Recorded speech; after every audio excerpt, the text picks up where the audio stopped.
This is Paul Zimmerman from Paul Zimmerman Roses. Today I want to talk to you about record heat, record drought, and your roses.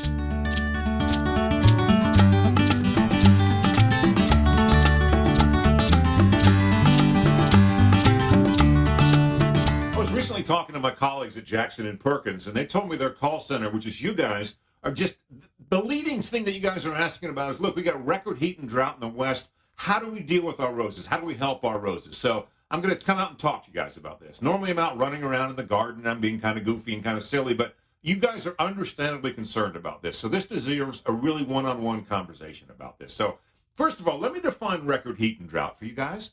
Now, I know that, like, for example, I live in the upstate of South Carolina. I'm in the low 90s. I haven't had a lot of measurable rain for the last 3 or 4 weeks. That's not the kind of heat and drought I'm talking about. I'm talking about what's going on in the western part of the United States and other parts of the world, quite honestly. 110, 115 degrees Fahrenheit, no rainfall for quite a while, almost no humidity whatsoever. And that last thing, humidity, is the difference between what I'm dealing with and what some of you guys are dealing with. Humidity. Humidity helps keep my plants moist. So I'm talking about Western style, dry, record heat, lack of rainfall, drought. That's what we're going to talk about here. So here's the key to the whole thing. Water consumption. Seems obvious, I realize that. But water consumption in two places, not only in the ground, but water consumption in the plants, because plants lose water through their leaves. We all know that. So that's what we're going to talk about, okay? I'm also going to recommend a couple things here that you guys are going to go, whoa, wait a minute, that's contrary to everything we've ever been told about dealing with roses. You know what? It's record heat, record drought, low humidity. Bets are off when it comes to how you deal with watering your roses. So we're going to start with soil. So like I said, we're going to start with soil and keeping the water in the soil. What's the most efficient way to do that? You all are telling me that the most efficient way, soaker hoses. Not necessarily sprinklers, not necessarily drip, but soaker hoses. Because the soaker hose lies right on the soil. And then what you want to do is pile a lot of mulch. And that's the other key to this thing. 4, 5, 6 inches of mulch to keep that moisture in the soil. So the soaker hose, the mulch on top, that means all that water goes down into the soil and stays there and does not evaporate into the air. If you've got even micro sprinklers or something like that and it goes on top of the mulch, that's going to evaporate like that in that kind of record heat. So that's the first thing I want you to do with basically is soaker hoses.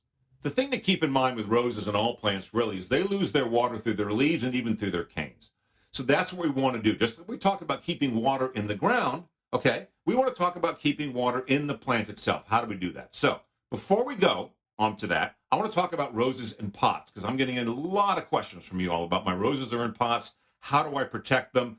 You know what? You guys got an advantage because you can move your roses. So I want you to do this. Take all your roses that you have in pots. I don't care how big, how small, how large, whatever the case may be. Get them somewhere where they get morning sun and complete afternoon shade. An eastern-facing wall comes to mind. Shade cloth, whatever you've got that you can do, get them out of that midday sun. Watering roses in pots during this kind of conditions. You almost can't overwater, particularly if your pots drain well. Because keep in mind, when we talk about wet feet with roses, we're not talking about damp soil, because that's a good thing.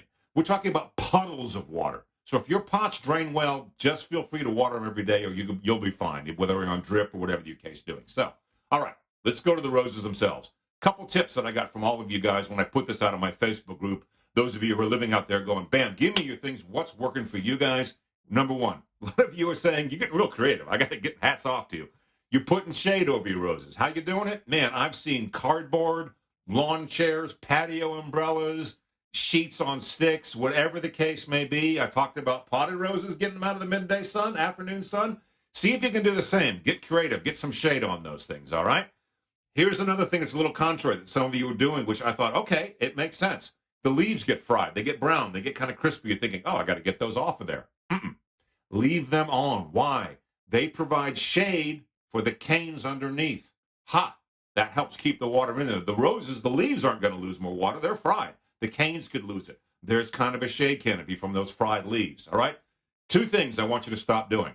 I want you to stop deadheading, and I want you to stop fertilizing. Why? Because deadheading and fertilizing spurs the roses to do new things, new action, new growth. Put new flowers on, put new canes out, whatever. That takes energy, and that takes water, okay? So sorry to speak so slowly there, but I really want to make this clear. Stop deadheading. Stop fertilizing. Let the rose go to a semi-dormant state, which is what it's basically going to do at that point. That's a good thing, okay? So that's the main thing I want you to keep on top of. Here's the last thing I'm going to tell you to do, and this is where it's going to run contrary to everything you've ever heard about roses, okay? I want you to mist them during the day. Yes, mist them.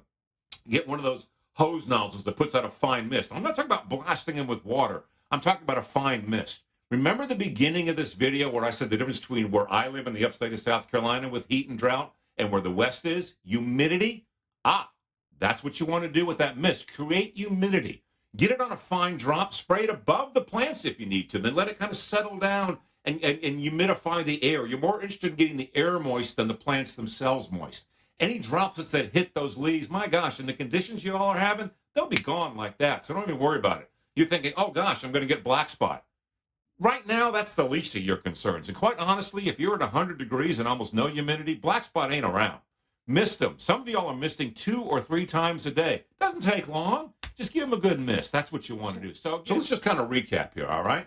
So here's what I want you to keep in mind. Keep that water in the soil, all right? Good layer of mulch on top of soaker hoses. That's probably the most efficient way. That's what you all are telling me right now, okay? Again, with the plants themselves, they lose water through their leaves. Let's keep that water inside the plant. Couple tips, all right? Shade them. Again, you got getting creative. Whatever you can use to give them some shade from the afternoon sun. Morning sun, you're okay with that, all right? If the leaves fry, leave them on. Stop deadheading. Stop fertilizing. Mist your roses. I know that's contrary, but I'm going to say it again. Mist your roses. And here's the thing I want you to keep in mind. Roses are tough, okay? They've been planted in the West for hundreds of years. A lot of them stand alone in the cemeteries on their own. They're called found roses. No one's ever dealt with them. No one's ever touched them. You've had droughts and heat before in the West. I used to live in L.A. I know exactly what it can be like out there. They survived, all right? Are you going to lose some roses? You might, okay? That's the way things happen sometimes. One last piece of advice I'd give you with that. If you lose a rose, don't buy the exact same rose to replace it because more than likely it can't handle your conditions. One other little tip, when you go shopping for roses out in your part of the world, the ones with the dark, waxy green leaves, I'm being told, is holding water a lot better. So again, don't panic. Do some things, some nice little simple tips. The most thing is just try to take care of your roses, keep them hydrated, and by the way, keep yourself hydrated as well. So happy rosing, and by gosh, I hope this helps.